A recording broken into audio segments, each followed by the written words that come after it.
Babylon was an evil city. It's described as the beginning of evil, and they decide that they want to build a tower to heaven. When Moses is a fully grown up man, he finds an Egyptian and an Israelite fighting. He kills the Egyptian and escapes to. He is the creator. He was not created. He is everlasting. He is the beginning and the end. And he is not bound by time like us human beings. So there is no question of who created God. On the sixth day, God creates man and woman, Adam and Eve. He places them in the Garden of Eden and instructs them not to eat the tree in the middle of the garden, the tree of knowledge of good and evil.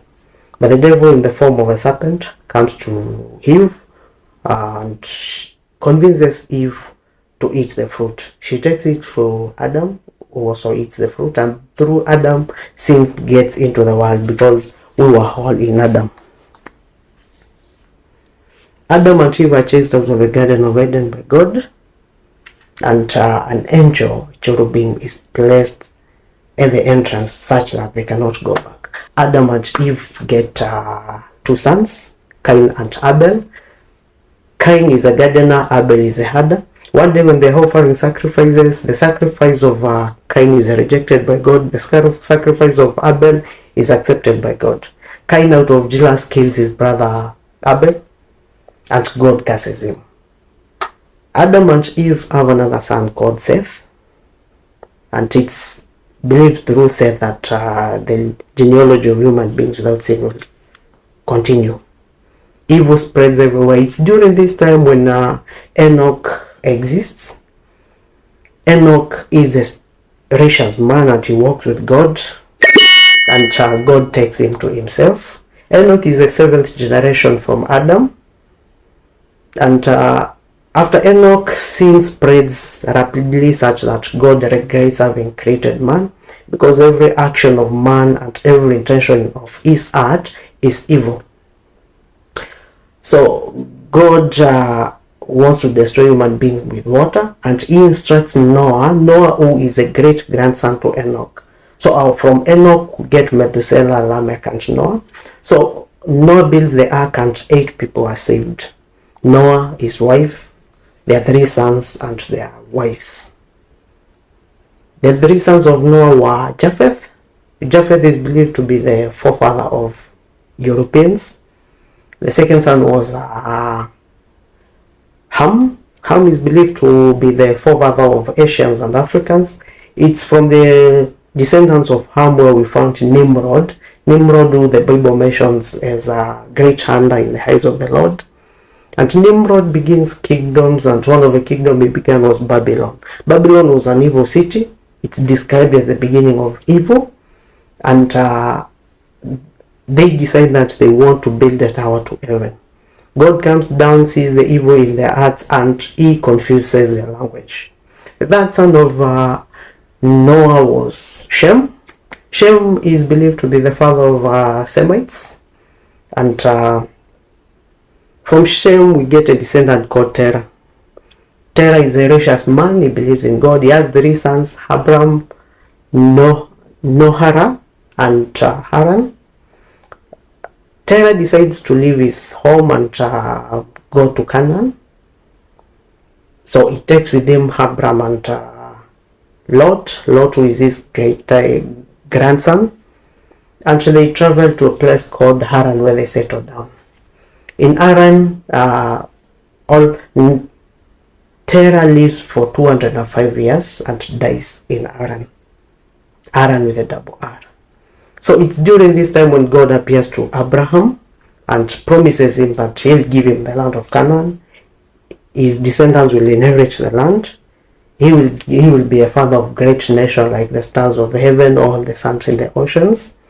And it's through his descendants that the world or the nations of the world would be saved. He also tells Abraham that his descendants will be held captive for 430 years, and he, God, is going to deliver them from bondage. So Abraham believes in this message. Abraham believes in the Lord, but his wife Sarah does not. So afraid that they might age without a grandson or without a lineage, Sarah requests his husband Abraham to have a son or to sleep with his maid, and they get a son called Ishmael. Ishmael is believed to be the father of Arabs. When Abraham is 100 years and Sarah is 90 years, they get the son Isaac. Isaac gets married to Rebekah, and they have two sons, Esau and Jacob. And Jacob lies to his father that he is the headless in the family and he is blessed in place of Esau. So afraid that his brother Esau is going to revenge, Jacob escapes from home. And while in the wilderness, God appears to him, and they wrestle with the angel of God tail down, and the angel in the morning places Jacob and changes his name from Jacob to Israel. Israel meaning the one who wrestles with God.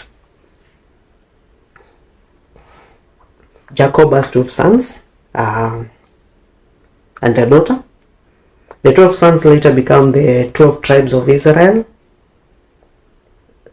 Some of his sons, or his sons, conspired to sell the youngest Joseph because he had seen a dream that the elder sons would bow to him one day. So they conspired to sell him to slavery. And Joseph is sold to slavery to Egypt. In Egypt, God is with Joseph, and Joseph grows and he becomes a minister there. During this time, there is a famine in Canaan, and while Jacob's sons are looking for food, they come across Joseph, and Joseph invites his family to come to Egypt. So Jacob's family moves from Canaan to Egypt with 70 other people. And over a period of 400 years, they multiply rapidly such that the Egyptians are afraid of them, and they enslave them. Enslavement by itself is not enough.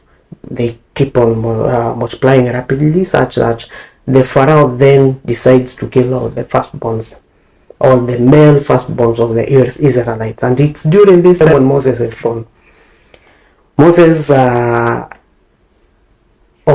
mother tries to hide him for 3 months, but afraid that Pharaoh's guards will find him, she floats Moses down the river Nile. And Moses, by luck, is picked by Pharaoh's daughter and is brought up in the king's palace. When Moses is a fully grown-up man, he finds an Egyptian and an Israelite fighting. He kills the Egyptian and escapes to Midian to his uncle Jethro, where he starts herding sheep.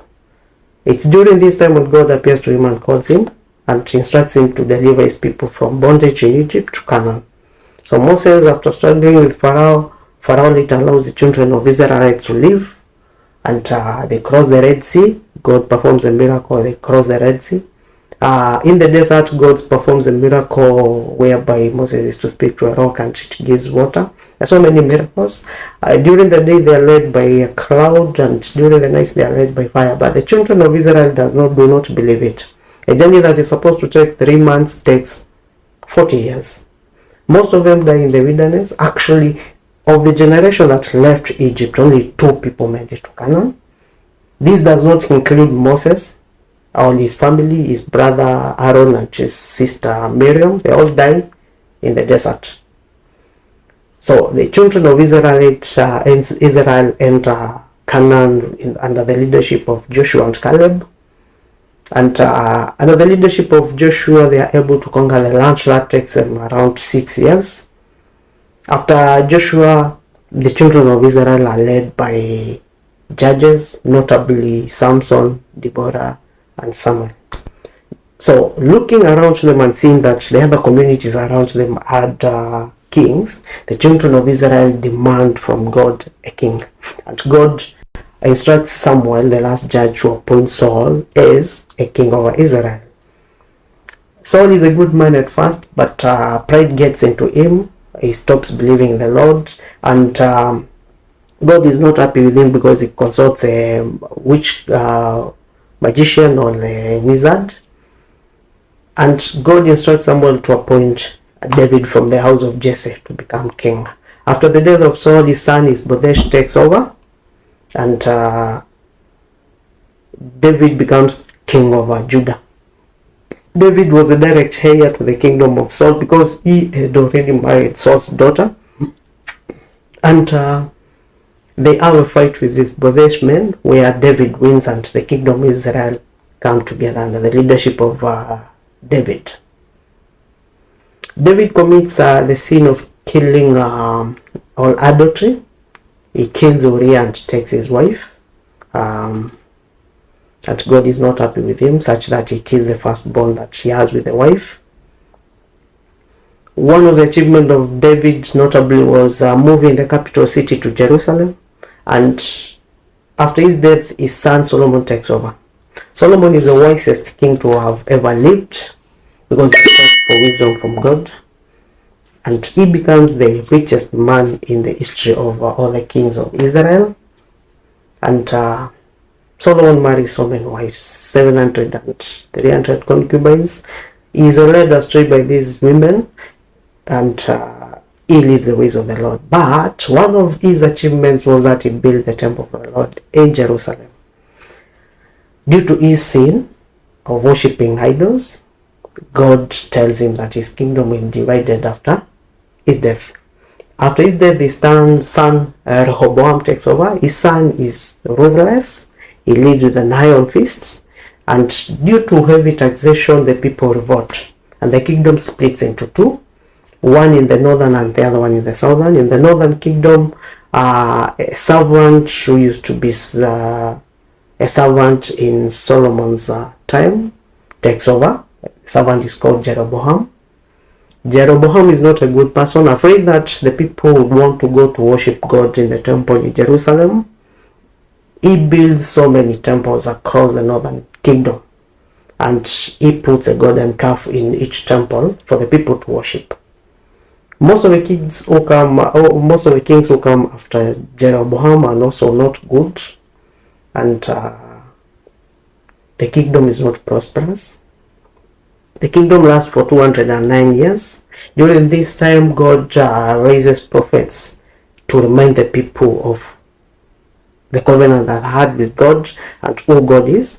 And this is highlighted during the time of Elijah, when Elijah has a battle at Mount Carmel with the prophets of Baal, 400 of them, under the leadership of Ahab and Jezebel. The kingdom, like I said, lasts for 209 years, and later it's conquered by Assyrians and they are enslaved. In the southern kingdom, Jeroboam is the king there. Most of the kings in the southern kingdom are righteous, and the kingdom is prosperous. The kingdom lasts for 345 years, and God also tries to raise prophets to counter evil in the south. Prophets like Jeremiah and Daniel. Later, the kingdom is invented by Babylonians, and under the leadership of Nebuchadnezzar, and they are taken. The Israelites are taken to captivity, or they are deported to Babylon. They take 70 years in Babylon, and Babylon kingdom is invaded by the Persians. And after the fall of Babylon, the children of Israel return home, and this time they come determined to coexist or to relate with God, and they are faithful. They listen to God's prophets, and due to their cooperation, they reconstruct the temple. Due to time and passing of generations, after generations and generations, the children of Israel forget about God, and they start offering burnt sacrifices from animals with blemish. Evil spreads, even the priests are corrupt, and God is not happy with them. It's during this time when God raises the prophet Malachi to come and remind people they should worship God and remind people of their relationship with God. After Malachi, there isn't much of Bible's recorded history.